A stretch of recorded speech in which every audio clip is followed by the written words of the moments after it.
Para sa ating sports balita, alamin natin ang huling kaganapan sa SEA Games sa Myanmar. Balitaan mo kami tungkol dito, Arian Ignacio. Nagpakitang gilas ang ilang koponan sa ilang larangan ng palakasan sa nangyayaring SEA Games sa Myanmar.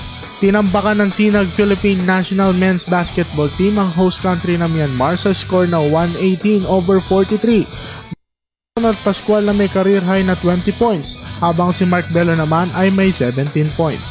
Habang sa kampo naman ng Myanmar ay si Thin Chang Yong ang kanilang top scorer na may score ng 11 points.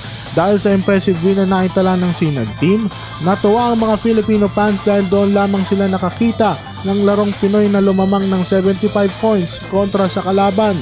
Sa susunod na makakalaban ng Pilipinas ang koponan ng Thailand ngayong araw at sa Sabado ang koponan ng Indonesia.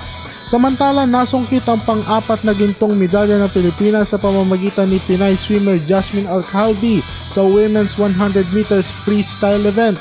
Tinapos ni Alcalde ang 100 meters sa loob lamang ng 56.65 seconds. Samantala, ang Singapore naman ang nakakuha ng silver at bronze medal sa naturang swimming event. At para naman sa ating medal tally, nangunguna pa rin ang Myanmar sa kanilang 20 golds, 13 silver at 11 bronze. At pumapangalawa ang Vietnam na may 15 golds, 6 silver at 10 bronze. Pangatlo naman ang Indonesia na may 10 golds, 15 silver at 10 bronze. At pang-anim naman ang ating bansa na may 4 golds, 5 silver at 6 bronze. Samantala, nasa pang-7 naman ang Singapore, naman ang Cambodia, pang-9 ang Laos, pang-10 ang Brunei at panghuli ang Timor Leste. Para sa Telebisyon ng Bayan, Arian Ignacio.